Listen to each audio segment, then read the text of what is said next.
রাত এখন আনুমানিক ৯টার কাছাকাছি।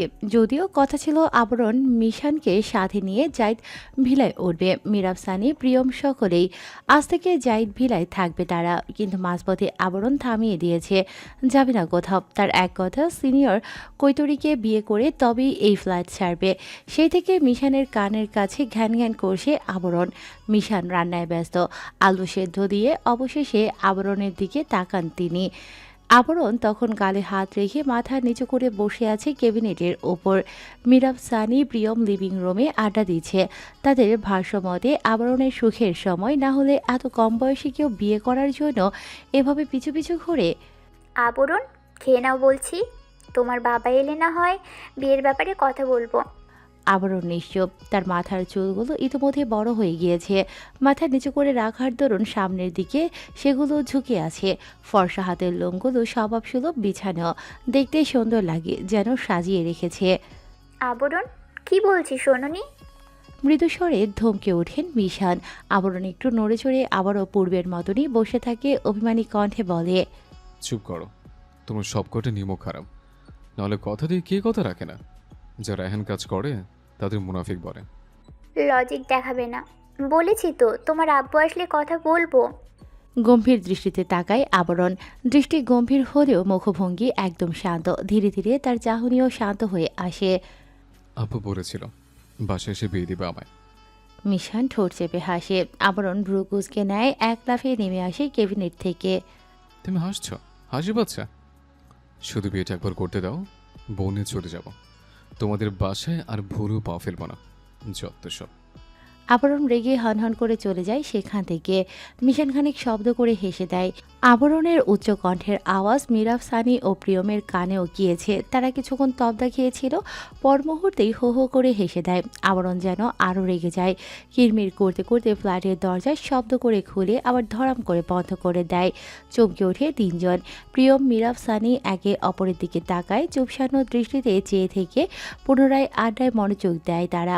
পাগলের সাথে পাগলামি করতে আছে নাকি? আবরণ এখন পাগল হয়ে গিয়েছে বিয়ে করার জন্য। দরজার ওপাশে আবরণ কোমরে হাত রেখে দাঁড়িয়ে আছে। কিছুক্ষণ সেভাবেই দাঁড়িয়ে থেকে বিরস গলায় বলে, শব্দে দরজা লেগেছে। এবারে নিশ্চয়ই বুঝবে আমি ভীষণ রেগে। দায়সারাভাবে কিছুটা এগিয়ে যায় আবরণ। বিরক্তিতে উচ্চারণ করে, দুর্বল। তাদের বিয়ে করে দিলে তো হয়, মাথার সাথে সংসার করি। কোন মাতারির সাথে সংসার করতে তোমার জান চলে যাচ্ছে আবরণ? ফ্ল্যাটে এসেছো থেকে শুনছি বিয়ে করার জন্য আন্টির আঁচল ধরে ঘুরছো তুমি। হঠাৎ শ্রেয়নার আগমনে আবরণ থতমত খেয়ে যায়। তার উপর এমন কথায় চান্দি গরম হয় তার। তবে কিছুটা কাচমাচু করে আবরণ পরক্ষণেই বলে, বিয়ের বয়স হয়েছে, করবো না? আপনি বলতে চাচ্ছেন সারা জীবন আইবুড়ো থাকবো আমি? শ্রেয়না অবাক হবার ভঙ্গিমায় বলে। সেটা আমি কখন বললাম? আবরণ দু কদম এগোয়, বিরক্তিকর কণ্ঠে বলে, তো কি বলেছেন? আশ্চর্য, এমন ব্যবহার কেন করছো? বড়দের সাথে ঝগড়া করতে হয় বুঝি? আবরণ দু কোমরে হাত রাখে, সেই সাথে কোমর কিছুটা দুলিয়ে বলে, বড়দের সাথে তো প্রেমও করে। তুমি কি করবে সোনা? সেটা তো করবে না। যদি করতে, তবে না হয় ঝগড়া করে বন্ধ করে দিতাম। শ্রেয়নার ঠান্ডা মেজাজ মুহূর্তেই গরম হয়ে যায়। এগিয়ে এসে শক্ত হাতে চেপে ধরে আবরণের কান। ব্যথায় মৃদু চেঁচিয়ে ওঠে আবরণ। মাতারের কত বড় সাহস! আল্লাহ পাপ দিবে আপা, জামাইকে মারতে নেই। শ্রেয়না আরো জোরে চেপে ধরে, চিবিয়ে চিবিয়ে বলে, মুখে লাগাম টানো, না হলে আমি লাগাম পড়ালে চাপায় দাঁত থাকবে না একটাও। অসভ্য, বড় হই তোমার। আগে কান ছাড়, তারপর তোকে সম্মান জানাচ্ছে। বলেই ঝাড়ি মেরে কান ছাড়িয়ে নেয় আবরণ। শ্রেয়না হকচকিয়ে যায়, কিন্তু দমে না। আজ যেন আবরণকে সেই শিক্ষা দিয়েই ছাড়বে। শ্রেয়নার দিকে পূর্ণ দৃষ্টিতে তাকায় আবরণ। আজকে চোখে কাজল পড়েছে Shreyana. Off white colour three piece, চুলগুলো ছেড়ে রাখা। হালকা বাতাস এসে ছুঁয়ে দিচ্ছে তার চুল। সামনের থুতনি পেরিয়ে বুকে ঠেকে যাওয়া ছোট্ট চুলগুলো মৃদু হাওয়ায় দুলছে। আবরণ স্নিগ্ধ চাহনি দেয়, চোখ রাখে শ্রেয়নার চোখে। এই প্রথম কাছ থেকে এমন গভীরভাবে দেখছে মেয়েটাকে। কি সুন্দর চোখ! চোখ কেন এত সুন্দর হতে হবে? এমন মায়াবী কাজল চোখের কথা তো কেবল উপন্যাসের পাতাই মানায়। বাস্তবে বুঝি চোখ এত সুন্দর হয়? শ্রেয়নার কপালে ভাঁজ পড়ে। তুড়ি বাজায় আবরণের মুখের সামনে। এই ছেলে, কি আশ্চর্য, তুমি এমন রোমান্টিক ভাবে তাকিয়ে আছো কেন? লজ্জা নেই বুঝি? বয়সে বড় তোমার, দৃষ্টি সংযত করো। আবরণ চট করে চোখ বুজে নেয়, কিছুটা সময় নিয়ে তাকায় শ্রেয়নার দিকে, রয়ে শয়ে বলে, দিলেন তো এই যে একটু রোমান্টিক হয়েছে, ইমোশনের মধ্যে পানি ঢেলে দিলেন তো। এই জন্যই, ঠিক এই কারণে সিনিয়রদের প্রেমে পড়তে হয় না। বলছে না ছাতার বল সারাদিন পড়াশোনা নিয়ে ব্যস্ত থাকে, এই ছাগলের পেছনে পড়ে আমার জীবনটাই লস। দাঁত চেপে কথাগুলো বলে শ্রেয়নার মাথায় হালকা আঘাত করে আবরণ। কিরমির করতে করতে চলে যেতে উদ্যত হয়, কিন্তু শ্রেয়না যেতে দেয় না। হাত চেপে টেনে নিয়ে এসে দাঁড় করায় নিজের সামনে। দুকদম এগোয় সে। আবরণ চোখ বড় করে তাকায়। শ্রেয়নার চোখ মুখ দেখে বোঝার উপায় নেই তার মনে কি চলে। শান্ত ও নির্মল চাহনি মেয়েটার, কিন্তু আবরণ তো শান্ত চাহনি দিতে পারে না। ড্যাব ড্যাব করে তাকিয়ে থাকে। সমস্যা কি? কাছে আসছেন কেন? বলতে বলতে দেয়ালে গিয়ে পিঠ থেকে আবরণের। শ্রেয়না তখন তার থেকে কিছু ইঞ্চি দূরত্বে। পরপর ঢোক গিলে আবরণ। আমার শয়তানের মতো তাকিয়ে আছেন কেন? আমি ভয় পাচ্ছি। বাচ্চা ছেলে ভাই। ভেতরে ভেতরে শ্রেয়নার ভীষণ হাসি পায়। কোনোরকম উপচে আসা হাসিটা চেপে যায়। আবরণের ফেস দেখার মতো খুবই অসহায় আর করুণ দেখাচ্ছে, যেন এক্ষুনি কেঁদে দেবে। শ্রেয়না আরেকটু এগিয়ে এক হাত রাখে আবরণের বুকের ঠিক বাম পাশটায়। সঙ্গে সঙ্গে চোখ খিচে বন্ধ করে নেয় আবরণ। নিঃশ্বাস আটকে দাঁড়িয়ে থাকে। শ্রেয়না উপলব্ধি করে আবরণের হৃৎপিণ্ড ঠক ঠক করে লাফাচ্ছে। দ্রুত শ্বাস ফেলছে আবরণ। আরেকটু এগোয় শ্রেয়না। তার গরম নিঃশ্বাস আবরণের চোখ মুখে পৌঁছে। অবাক কণ্ঠে শোধায় শ্রেয়না, অমন শিম্পাঞ্জির মতো ভেতরটা লাফাচ্ছে কেন? এই সাহস নিয়ে আবরণ জাহিদ শ্রেয়না আলমকে বিয়ে করতে চায়? ছ্যা। আবরণ চোখ খুলে না। তার চোখের পাতা তীর তীর করে কাঁপছে। খুবই আকর্ষণীয় দেখাচ্ছে আবরণকে। শ্রেয়না ঠোঁট কামড়ে হাসে। এই ছেলেকে দেখলে মনে হয় ভীষণ সাহসী, নিজেকে সাহসী প্রমাণ করতে তৎপর যেন। আবরণ জাহিদ কি ভীতু? বাহিরের দুনিয়ার কাছে আবরণ জাহিদ সাহসী হলেও এক শ্রেয়না আলমের কাছে এসে এসে দমে যায়। সামনাসামনি না হলেও ভেতরে, নিজে না দেখালে ভেতরটা তো কেউ দেখতে পারে না। দিনে শতবার ভেতরে ভেতরে শ্রেয়না আলমের কাছে হার মানে আবরণ জাহিদ। শ্রেয়না আরেকটু এগোয়। আবরণ যেন এবার মরেই যাবে। তার কম্পিত হাতটা রাখে শ্রেয়নার হাতের ওপর। হুট করে শ্রেয়না এক অনাকাঙ্ক্ষিত কাজ করে বসে। আবরণের চোখের ওপর হাত রাখে। নিজের হাতের ওপর মৃদু শব্দ করে চুমু খায়। আবরণের সারা শরীর যেন কারেন্টের মতো করে কেঁপে ওঠে। চোখ ফেরে পানি গড়িয়ে পড়ে তার। ঠোঁট ফুলিয়ে কেঁদে ওঠে আবরণ। শ্রেয়না চমকায়, থমকায়, দুকদম পিছিয়ে আসে, হতভম্ব নেত্রে তাকায়। আবরণকে কাঁদতে দেখে তড়িঘড়ি করে বলে ওঠে, এ ছেলে, আমার হাতে চুমু খেয়েছি, তোমাকে খাইনি। আবরণ দৌড়ে চলে যায়। যাবার সময় বলে, আমার সাথে এমনটা করতে পারলেন? আব্বু আমাকে জলদি বিয়ে দিয়ে দাও। এই মেয়ে আমায় মেরে ফেলছে। কিভাবে চাপটা ধরে চুমু খায়? এই মুখ আমি কাকে দেখাবো? দাঁড়া, তোর ভাইকে বিচার দিচ্ছে কৈতরী। সেভাবে আমি একাই তোর জন্য পাগল। আজ কৈতরীর কবুতর পোষা ছুটাবো। রাত তখন গভীর। চাঁদের আলোয় চারপাশটা ঝলমল করছে। সেই আলোয় একজন আসামি প্রাণপণে ছুটছে। গায়ে তার পাতলা ফিনফিনে একটা পোশাক। এক প্রকার যেন হাওয়ার গতিতে দৌড়াচ্ছে সে। 5 মিনিটের মতো দৌড়ানোর পর নির্দিষ্ট এক জায়গায় এসে থামে সুভাষ। হাঁটুতে হাত রেখে জোরে শ্বাস নেয়। তার সামনেই কালো রঙের একটা গাড়ি দাঁড় করানো। সেখানে একজন হেলান দিয়ে দাঁড়িয়ে আছে। দৃষ্টি সুভাষ আহমেদের দিকেই। সুভাষ হালকা হেসে হাত এগিয়ে দেয়। নিবিড় জাহিদ সন্তর্পণে হাত মেলায় সুভাষ আহমেদের সাথে। চলো, আজ রাতে তোমাকে কানাডায় নিয়ে যাব। এখানে ঝামেলা মিটলে পরেই ফিরবে তুমি। হ্যাঁ, দ্রুত করো, ওরা টের পেয়ে গেলে আর রেহাই নেই। সুভাষ আহমেদ ও নিবিড় জাহিদ যেই গাড়িতে উঠতে নেবে ঠিক তখনই আকাশ কাঁপিয়ে হাওয়ার গতিতে একটা বুলেট ছুটে এসে নিবিড়ের বাহু ভেদ করে বেরিয়ে যায়। চিৎকার দিয়ে নিজের হাত চেপে ধরে নিবিড়। সুভাষ আহমেদ চমকে পেছনে তাকায়। অবাক হয় সে। তাদের সামনে কমপক্ষে 7-8 জনের মতো অফিসার দাঁড়ানো। কপালে ঘাম জমে সুভাষের, সেই সাথে নিবিড়ের। সবার দৃষ্টি নিবিড় জাহিদের দিকে। তার চোখ দুটো অসম্ভব রকমের গম্ভীর। হাতে জিলক 17 পিস্তল, যেটা তাক করে রেখেছেন সামনের দিকে। সুভাষ আহমেদ এবং নিবিড় স্তম্ভিত নেত্রে তাকিয়ে রয়। নিবিড় ঢোক গিলে বলতে চায় কিছু একটা, কিন্তু মুখ ফুটে উচ্চারণ করতে পারে না। তার আগেই নিরোদের পিস্তল থেকে আরেকটা বুলেট এসে নিবিড়ের বুক ছুঁয়ে বেরিয়ে যায়। মাটিতে হাঁটু গেড়ে বসে পড়ে নিবিড়। ফায়ার। ব্যাস, এতটুকুই যেন যথেষ্ট ছিল। ঠাস ঠাস করে বুলেট এসে ঝাঁঝরা করে দেয় দুজনের বক্ষ। কিছু বলার সুযোগ পায় না তারা, আর না ভাবার সুযোগ পায়। মাটিতে লুটিয়ে পড়ে নিবিড়। সুভাষের দেহ। নীরদ জাহিদ শ্বাস ছাড়েন। কে জানে এটা কি দীর্ঘশ্বাস ছিল নাকি নিজ ভাইয়ের মৃত্যুর নিদারুণ বেদনা। কাল কেস ফাইল করে দেবে। জেল থেকে পালানোর চেষ্টা করায় সুভাষ আহমেদকে ক্রসফায়ার করা হয়েছে, সেই সাথে তাকে যার সাহায্য করেছে তাদেরও। ইন্সপেক্টর সিনহা ইয়েস ম্যাম বলে চুপ হয়ে যায়। সবকিছু তাদের প্ল্যান অনুযায়ী হয়েছে। সুভাষকে তারাই গুপ্তচরের মাধ্যমে খবর দেয়া আজকে বাইরে গেট টুগেদার পার্টি করা হবে। সেজন্য কিছুটা ঘাটতিও থাকতে পারে পাহারাদারদের, সুযোগ করে দেয়া হবে সে যেন বের হয়ে আসে। বোকা সুভাষ, বুদ্ধিমান লোকেরা সবসময় ভুল কাজ করে না, কিন্তু যখন তার পতন ঘনিয়ে আসে সামান্য কাজেও ভুল করে বসে, আর সেটাই হয় তাদের পতনের কারণ। ধরণীতে তখন ভোর ঘনিয়ে এসেছে। নির্বিঘ্নে ঘুমোচ্ছে আবরণ। মাথার কাছে মোবাইলটা পড়ে আছে। কিছুক্ষণ পরপর কেঁপে উঠছে সেটা আননোন নাম্বার। আবরণ ভাইব্রেটের শব্দে ঘুমের মধ্যেও কপাল কুঁচকে নেয়। হাতড়ে ফোনটা তুলে কোনোরকম রিসিভ করে কানের উপর ফেলে রাখে। চাচাকে খুন করে আরাম করে ঘুমাচ্ছে আবরণ জাহিদ। আবরণ ঘুমের ঘুরে মোবাইলটা দূরে ছুঁড়ে মারে। কিছুটা আওয়াজ করে ঘুম জড়ানো কণ্ঠে বলে, খুন হয়ে থাকলে আলহামদুলিল্লাহ, নাহলে কদিনের মধ্যে আমি কি ওর পেট ফুটো করে আসতাম।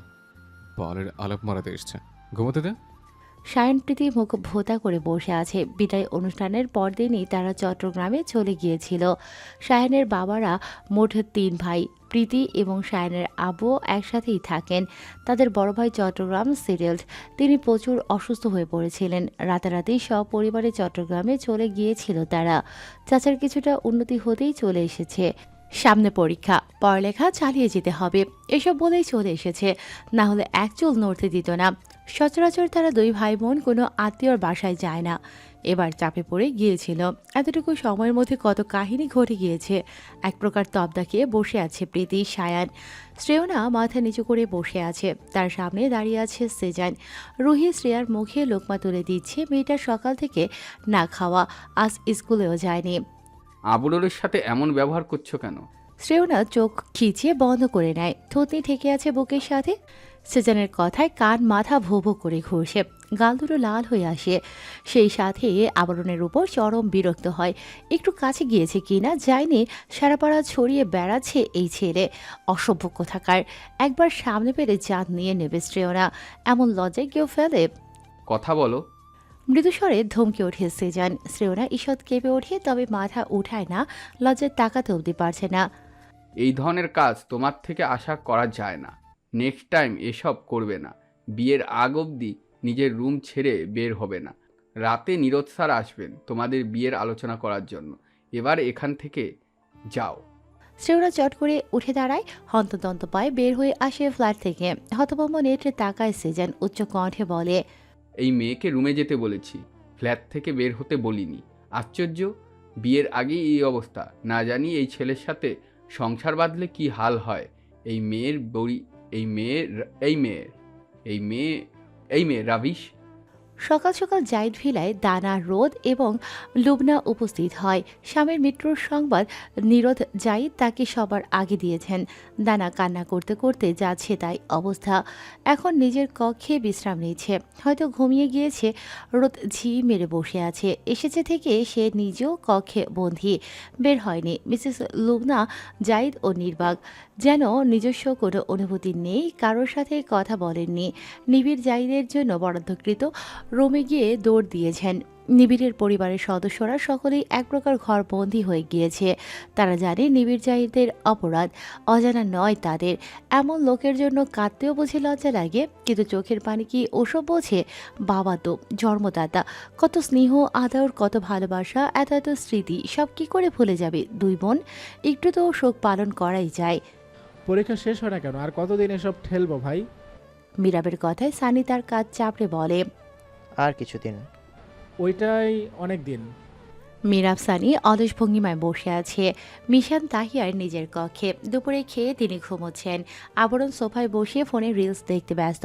কপালে ভাঁজ পড়ে আছে। প্রায় সময় কপালে ভাঁজ পড়ে থাকে তার।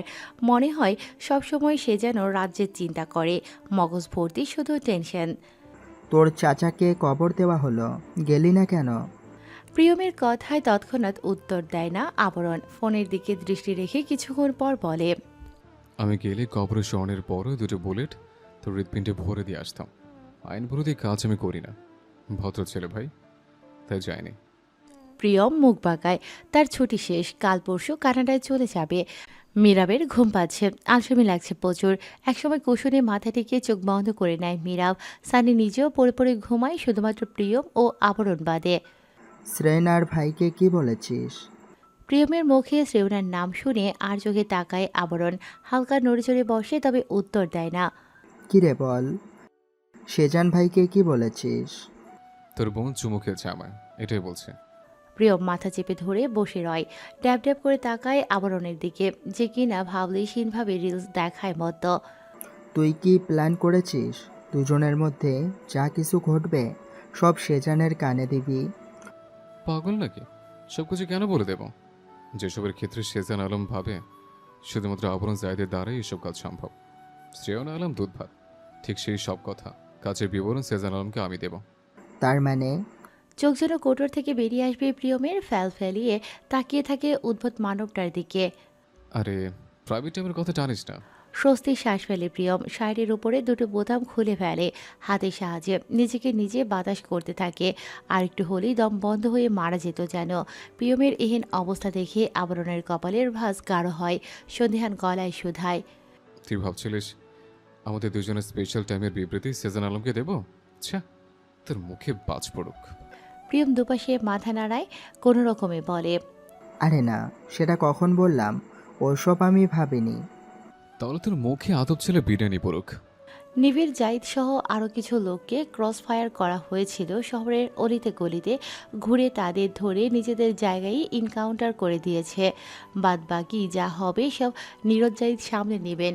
শুধু এসব জঙ্গল সাফ করতে বলেছেন। সম্পূর্ণ দায়িত্বটাই ইন্সপেক্টর সিনহা ও রিহামের হাতে ছিল। নিজেদের কাজ করতে পেরে তারা খুবই গর্বিত। তেমন কোনো ঝামেলাই হয়নি। সকলেই জানত সুভাষ আহমেদ সম্পর্কে। কত মায়ের বুক খালি করেছে এই সন্ত্রাস, কত ছেলেদের বিপথে নিয়ে গিয়েছে। এমন কোনো অপরাধ নেই যেটা সে করেনি। রেপ অবধি করেছে সুভাষ, এটা তার কাছে বড় কিছু না।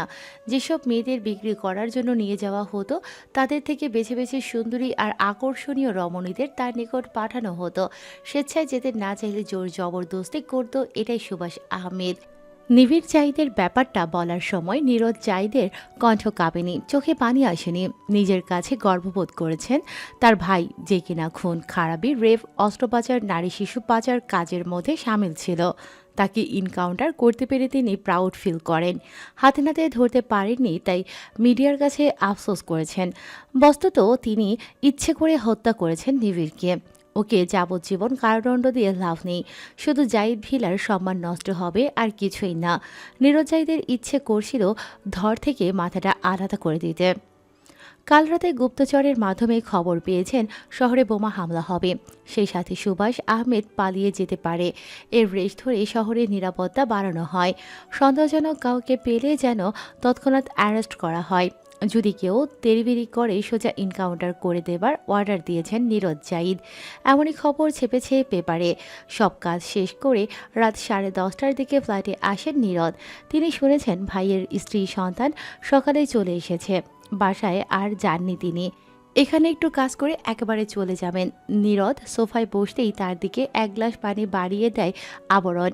নীরদ কথা বলেন না, ঢকঢক করে পানিটুকু খেয়ে নেন। আবরণকে টেনে তার পাশে বসিয়ে দিয়ে বলেন, বউকে কাজ করে দিবে বলে এইসব শিখছ? আরে না, পানি খেয়ে তাজা হও। ছেলের বউ আনতে চাচ্ছ, এমন ছ্যাবলে মেরে গেলে চলো নাকি? নীরজ জাহিদ হাসেন, সোফায় গা এলিয়ে দেন। ওভাবেই কিছুক্ষণ চোখ বন্ধ করে বসে থাকেন। আবরণ বুঝে নীরদের খুবই ক্লান্ত। ভোরে লুবনা জাহিদ কল করে ভয় দেখাতে চাচ্ছিল আমায়। আমি নাকি নিবিড়কে খুন করেছে। তুমি বলো, আমি যদি সে সময় থাকতাম তবে লোকের বডি পার্টকে খুঁজে পাওয়া যেত? ওর কথা ধরতে আছে নাকি? রেখে দাও, স্বামীর শোকে পাগল হয়ে গিয়েছে। Ridiculous women. নীরদের বাহু টিপে দিতে থাকে আবরণ। আবেশে চোখ বুজে রাখেন নীরদ। এভাবে বেশ আরাম লাগছে। বাবা, বিয়ের কথা বলতে যাবে না? আবরণের গাল ফুলানো কথায় তড়িৎ চোখ মেলে নীরদ। আবরণের দিকে তাকাতেই দেখতে পায় কাচুমাচু ভঙ্গিতে বসে আছে। নীরদ হালকা হাসে, ছেলেকে বুকে জড়িয়ে নেন। এই তো এখনই যাচ্ছি, দ্রুত বউ এনে দিব। আবরণ মাথা নাড়ায়, দুই ঠোঁট প্রসারিত করে হাসে। নীরজ জাহিদকে জাপটে ধরে ওভাবেই বসে রয়। বাবা বাবা গন্ধ পাচ্ছে, কতদিন এই ঘ্রাণ নেওয়া হয় না, দিন না তো বছর।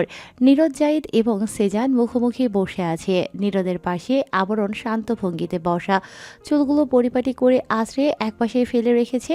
গায়ে সাদা রঙের একটা পাঞ্জাবি, সেই সাথে কালো প্যান্ট, হাতে ড্যানিয়াল ওয়েলিংটন এর কালো রঙের ঘড়ি। ফর্সা হাতে কালো রংটা ফুটে উঠেছে, আশপাশটা কড়া বেলি ফুলের ঘ্রাণে মুখরিত। শ্রেয়নাদের ফ্ল্যাটে আসার সময় টম ফোর্ড জেসমিন রোজ পারফিউমটা আচ্ছা মতো মেখে এসেছে আবরণ। চারপাশটা বেলিময় হয়ে গিয়েছে। সেজান কিছুক্ষণ তাকিয়ে থাকে আবরণের দিকে, মাথা নিচু, তার দুহাত ভাঁজ করে রাখা, যেন খুবই ভদ্র ছেলে। আবরণ জাহিদ এবং বর্তমানে ভীষণ লজ্জা পাচ্ছে। ছেলে কি করে? সেজানের এহেন কথায় আবরণ কিছুটা নড়ে চড়ে বসে, সিটিয়ে যায় নীরজ জাহিদের দিকে। সবার অলক্ষ্যে হালকা গুঁতো দেয়। নীরজ জাহিদ গলা খাকারি দিয়ে বলেন, আপাতত কিছু করছে না, অতি শীঘ্রই আমাদের পারিবারিক ব্যবসা দেখাশোনা করবে। সেজান গম্ভীর হয়ে তাকিয়ে থাকে। আবরণের মাথা তখনও নিচু, ধ্যান ধরে টাইলসের দিকে তাকিয়ে আছে। কিন্তু ভেতরে ভেতরে সেজান আলমকে গালির মাধ্যমে বার কয়েক ইতিমধ্যে মেরে ফেলেছে। বয়স কত হবে? এত জলদি বিয়ে করছে কেন? ছেলের কোনো সমস্যা নাকি? নীরজ জাহিদ মুখ খুলবেন তার আগে সেজান আবারও বলে, দেখুন স্যার, আমি আপনার অ্যাসিস্ট্যান্ট নই এখন। বোনের জন্য ছেলেপক্ষ এসেছে, তাদের সাথে কথা বলছি। নীরজ কিছুক্ষণ চুপ থাকেন, রয়েছে উত্তর দেন, আপনার বোনকে আমার ছেলের ভালো লেগেছে, তাই দ্রুতই বিয়েটা করিয়ে দিতে চাচ্ছি। কিন্তু আপনার ছেলের ব্যবহার ভালো না, খোঁজ নিয়ে যা শুনেছি। কেন রে? তোর ঘরে এসে কোন দিন চুরি করেছে? নাকি তোর বোনের সাথে ইটিস পিটিস করেছে? ভালো হতে চাইলে তোরও তো ভালো হতে দিস না। দিন শেষে যত দোষ আবরণ ঘোষ। এক লাফে দাঁড়িয়ে যায় আবরণ। নীরদ তড়িঘড়ি করে ছেলের হাত চেপে ধরেন। রুহি মিশান কিচেনে ছিল, আবরণের গলা পেয়ে ছুটে আসে তারা। সেজান গাল ফুলিয়ে শ্বাস টানে, নীরদের দিকে তাকিয়ে বলে, ওই ছেলের হাতে বোন কি করে দেই বলুন তো? ব্যবহার দেখেছেন? নীরজ জাহিদ গম্ভীরভাবে তাকায়, শান্ত স্বরে বলেন, সেটা আমার উপর ছেড়ে দাও। তোমার বোন সুখে থাকবে, আমি কথা দিচ্ছি। কখনো কোনো কষ্টও ছুতে পারবি না তাকে। আমার তত্ত্বাবধানে আমার মেয়ে হয়ে থাকবে। সেজান কিছু বলে না, বিরস ভঙ্গিতে তাকায় আবরণের দিকে। এবার চুলগুলো এলোমেলো করে ফেলেছে আবরণ, পেছনের দিকে ঠেলে দেয়া, পাঞ্জাবির হাতা গুটিয়ে কনুইয়ের উপর অবধি নিয়ে গিয়েছে, সেই সাথে বোতামও খুলে ফেলেছে। এবার শান্তি লাগছে, বিড়বিড় করে আওড়ায় আবরণ। ভদ্র হতে হলে যদি এমন পোশাক পরতে হয়, তাহলে সে ভদ্রতা আমার জন্য না। মা গো, আরেকটু হলে চ্যাপ্টা হয়ে যেতাম। শ্রেয়নাকে নিয়ে আসা হয়। আলাদা কোনো সাজসজ্জা নেই, নতুন এক সেট সবুজ রঙের থ্রি পিস পরেছে, চুলগুলো খোপা করে মাথায় ওনা টেনে রাখা। শ্রেয়না এসে সেজানের পাশে বসে পড়ে। মেয়ে তো আমাদের দেখেই। আবরণ শ্রেয়ানা আলাদা কথা বলুক, নিজেদের মধ্যে তো কথা আছে। আবরণ কিছুটা আতঙ্ক নিয়ে তাকায় শ্রেয়নার দিকে, তার দৃষ্টি নিচু। আবরণ বলে, আমার কোনো কথা নেই। আবরণের এহেন কথায় সেজান মনে মনে শান্তি পায়, কিন্তু শ্রেয়নার কথায় কপালে ভাঁজ পড়ে তার। আমার কথা আছে। হ্যাঁ, তো ওকে রুমে নিয়ে যাও, আমরা অপেক্ষা করছি। কিন্তু আমার কথা নেই তো আব্বু। আবরণের কথায় কাজ হয় না।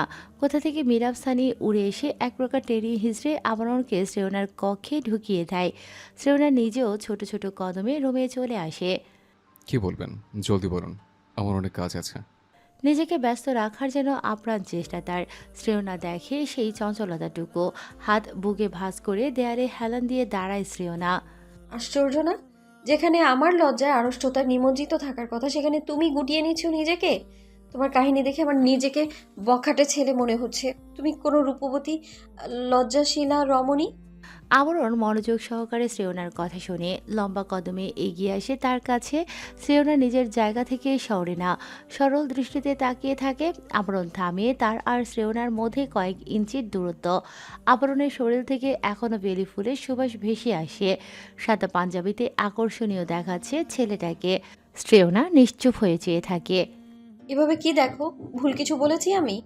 শ্রেয়নার কথায় হালকা হাসে আবরণ, হেলে দুলে এগিয়ে আসে, হুট করে শ্রেয়নার হাত চেপে ধরে তাকে নিজের সাথে মিশিয়ে নেয়। এক হাতে কোমর মৃদু চেপে নিজের বুকের সাথে ঠেসে ধরে তার কোমল দেহখানা। শ্রেয়না চোখ বন্ধ করে নেয়, ভেতরটা ছড়াত করে ওঠে। দু হাতে আবরণের পাঞ্জাবির বুকের কাজটা খামছে ধরে। আবরণ দুলে দুলতেই থাকে। আমি নিজেকে গুটিয়ে রেখেছি, নিজের অনুভূতি লুকিয়ে রেখেছি। যদি সম্পূর্ণ একেবারে প্রকাশ করে ফেলি, নিতে পারবি বুঝি আমায়? সহ্য করতে পারবি আমার পাগলামি? নিজেকে প্রস্তুত রাখো। সুন্দর মিষ্টি সময় কাটানো বাকি আমাদের, একসাথে অনেক পথ হাঁটতে বাকি, ভালোবাসা দিয়ে খুনছুটিময় একটা সংসার সাজানো বাকি। আবরণ জাহিদ তার ভালোবাসা প্রকাশ করতে কমজোর নয়, হালালভাবে চাই তোমায় আমার করে, একদম নিজের। শ্রেয়না আলম, আমি তোমাকে চাই, ছোট বাচ্চাদের খেলনার মতো, যেটা তারা পেয়ে গেলে লুকিয়ে জড়িয়ে রাখে না। ছোট বাচ্চাদের খেলনার মতো, যেটা তারা পেয়ে গেলে লুকিয়ে জড়িয়ে রাখে না, যাতে করে কারো নজরে না আসে। ঠিক সেভাবেই তোমাকে লুকিয়ে রাখবো আমি পুরো দুনিয়া থেকে। আমার ভালোবাসার আদরে মরিয়ে আবরণ জাহিদ ভালোবাসার কাঙাল। তুমি এক পায়ে এগোবে, আমি হাজার খানের স্নেহের পর্দা পিছিয়ে দেব। তুমি একটু ভালোবেসে রাখবে, আমি শত সহস্র আদরের চাদর নামিয়ে দেব তোমার জীবনে। থামে আবরণ। শ্রেয়নার গাল দুটো নিজের হাতের আঁচলায় ভরে নেয়, মুখ উঁচু করে বৃদ্ধাঙ্গুল শ্রেয়নার গালে ঠেসে ধরে, সেথায় হাত বুলিয়ে বলে, কিন্তু ছেড়ে যেতে চাইলে কোন সময় কী কারণে কেমন জায়গা গুম করে দেব তুমি কল্পনা করতে পারবে না। শ্রেয়না আলম। শ্রেয়নাকে ছাড়ে আবরণ, কিছুটা দূরে সরে দাঁড়ায়। মেয়েটার দিকে তাকাতেই দেখতে পায় নির্বাক দৃষ্টিতে তাকিয়ে আছে। হাসে আবরণ, বেরিয়ে আসতে চায় কক্ষ হতে। কিছু একটা ভেবে পেছনে তাকায়, হাত দিয়ে চুল এলোমেলো করে দিয়ে হাস্যরত কণ্ঠে বলে, শ্রেয়না আলম, ভালোবেসে ফেলো আমায়, আমিও তোমায় সবটা দিয়ে আগলে রাখবো। আবরণ বেরিয়ে যায় কক্ষ থেকে। দরজায় মৃদু শব্দ হয়। শ্রেয়না তড়িঘড়ি করে সেন্টার টেবিল থেকে পানির গ্লাস তুলে সম্পূর্ণ পানি গলতকরণ করে নেয়। বুক ভরে শ্বাস টানে। নিজের গায়ে এখনও বেলি ফুলের ঘ্রাণ লেগে আছে। শরীরের রন্ধে রন্ধে এই ঘ্রাণ যেন উপলব্ধি করতে পারছে শ্রেয়না। বার কয়েক পলক ঝাপটায় বুকের বাঁ পাশে হাত চেপে ধরে চোখ বন্ধ করে বলে, এ ছেলের ভালোবাসা ভয়ঙ্কর গভীর, মারাত্মক আদরেই ইচ্ছে তার। সেদিন ঠিক করা হয় আবরণ আর শ্রেয়নার বিয়ে পরের দিনই সম্পূর্ণ হবে। ঘরোয়া আয়োজনের মাধ্যমে সেজনদের সেরকম আত্মীয় নেই। দূর দূরান্তে যারা চেনা পরিচিত আছে, কারোর সাথেই সেভাবে কথা হয় না তাদের। বাড়িওয়ালা সেই সাথে পাশের ফ্ল্যাটের কয়েকজনকে নিয়েই আয়োজন করবে। কথমত বিয়ের আয়োজন করা হয়। শ্রেয়নাকে নিয়ে একেবারেই জাহিদ ভিলায় উঠবে তারা। নীরজ জাহিদ তার বাসায় বড় করে রিসেপশন করবেন। একমাত্র ছেলে তার ভীষণ আদরে, ইচ্ছে মতো 2 হাত ভরে খরচ করবেন ছেলের বিয়েতে। সেজার নিষেধ করেনি, বিয়েটা শুধু হয়ে যাক, বাদ বাকি সবকিছু নীরজ জাহিদ সামনে নেবেন। এখন সময় 11টার কাছাকাছি। বাড়িতেই রান্নার আয়োজন করা হয়েছে। মিশান, রুহি এবং তুষির আম্মু কিচেনে ব্যস্ত এখনও। রোদ তখন প্রিয়মের সাথে আড্ডা দিচ্ছে। তারা দুপুরের দিকে এসেছে ফ্ল্যাটে। প্রিয়মের সাথে দারুণ সখ্যতা গড়ে উঠেছে রোদের। প্রিয়ম মূলত আবরণের চেয়ে বয়সে বড়, তবুও তাদের বন্ধুত্ব হয়েছে। দেখে বোঝার উপায় নেই প্রিয়ম আবরণের সিনিয়র। বড় হলে কি ফ্রেন্ডশিপ হয় না? হয়, যেমন আবরণ ও প্রিয়মের হয়েছে। দানা পাশের এক রুমে সময় কাটাচ্ছে। ব্যালকনির গ্রিল চেপে ধরে যতদূর দৃষ্টি যায় তাকিয়ে আছে। নিজেকে যথাসম্ভব সামলে নিয়েছে। দানার আম্মু লুবনা তখন মিশানদের কাছে গিয়েছেন। তারও একা ভালো লাগে না। মিশানকে দেখে লুবনা, দানা ও রোদ ভীষণ অবাক হয়েছিল, সে সাথে খুশিও। লুবনা বার কয়েক ক্ষমা চেয়েছেন, যদিও তার হাতে তেমন কিছু ছিল না, তবু কোথাও একটা কিন্তু থেকেই যায়।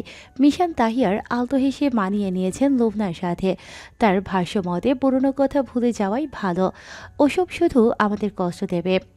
এভাবে কি দেখো ভাই, তোমার জন্য কি আকাশে সিনেমা চলছে? আচমকা মীরাবের আগমনে চমকে যায় দানা। তড়িৎ ঘাড় ঘোরায়, চোখাচোখি হয় দুজনের। কিছুক্ষণের জন্য থমকায় দানা, পর মুহূর্তেই ঘাড় ফিরিয়ে সামনে তাকায়। মাঝে মধ্যে আকাশ দেখা ভালো। কেন ভালো? ভালো মানে ভালো, সুযোগ পেলে মানুষ ছেড়ে যায়, কিন্তু এই আকাশ কখনো আমাদের একা ছাড়ে না। তাহলে তো আকাশ ভারী লুচো, মেয়েদের পেছনেই ছাড়ে না। মীরাবের এহেন কথায় কপালে ভাঁজ পড়ে দানার। পূর্ণ দৃষ্টিতে তাকায় মীরাবের দিকে। বেশিক্ষণ তাকিয়ে থাকতে পারে না, চোখ সরিয়ে নেয়। মন ভালো নেই নাকি? সেরকম কিছু না। সবাই আনন্দ করছে, তুমি এখানে কেন? নাকি আবরণের বিয়ে হয়ে যাচ্ছে বলে কষ্ট পাচ্ছ? চুপ করো তো তুমি। আবরণ আমার ভাই হয়, পাগলামি করি তার জন্য বিয়ের পরেও করব, সমস্যা তোমার? ধমকে ওঠে দানা। মীরাব ঠোঁট চেপে হাসে। খানিক এগিয়ে এসে দানার বাহুর পাশ ঘেঁষে হাত গলিয়ে গ্রিল চেপে ধরে। দানার পিঠ কিছুটা ঠেকে মীরাবের বক্ষে। চকিত নয়নে তাকায় দানা, ঘুরতে নেয় মীরাবের দিকে। তৎক্ষণাৎ তার বাহু শক্ত করে চেপে ধরে মীরাব। অমন নাড়াচাড়া করছো কেন? কিছু করেছে নাকি আমি? চুপচাপ দাঁড়িয়ে থাকো। দানা নড়ে না, যেভাবে আছে ওভাবেই দাঁড়িয়ে থাকে। নীরব শ্বাস টেনে ঘ্রাণ নেয় দানার চুলের মিষ্টি আর স্নিগ্ধ সেই ঘ্রাণ। দানা আহমকের মতো দাঁড়িয়ে থাকে। তবে মীরাব কাছে আসায় তার মন্দ লাগছে না, বরং ভালো লাগছে। সে নিজেও চোখ বন্ধ করে দাঁড়িয়ে রয়। আধ ঘন্টা যাবৎ নিজেকে আয়নায় ঘুরিয়ে ঘুরিয়ে দেখছে আবরণ। আজকে তাকে একটু অন্যরকম সুন্দর লাগছে। বিয়ে বলে কথা, ছেলে মানুষ তো কি, তার সৌন্দর্য ও যেন দ্বিগুণ বেড়েছে। শুভ্র রঙা পাঞ্জাবি গায়ে জড়িয়েছে আবরণ, যার বুকের কাজটায় ছোট সোনালি পাথর বসানো। পাঞ্জাবিটা সুতার কাজ জ্যামিতিক নকশায় করা হয়েছে, যা ছোট হীরার আকৃতির মতো দেখাচ্ছে। পুরো পাঞ্জাবি জুড়ে এক ধরনের এমব্রয়ডারি করা, পাশাপাশি কিছু অংশে ছোট ছোট সিকুইন বা ঝিলমিল দ্বারা কাজ করা রয়েছে। আলো পড়লে হালকা ঝলমলে আভা দেয় সাদা পাজামা। স্বভাবসুলভভাবে তার ড্যানিয়েল ওয়ালিংটনের কালো রঙের ঘড়ি। আজকেও টম ফোর্ড জেসমিন রোজ গায়ে মেখেছে আবরণ। চারপাশটা বেলি ফুলের সুবাসে ভরে গিয়েছে, চুলগুলো জেল দিয়ে সুন্দর করে পরিপাটি করে রাখা।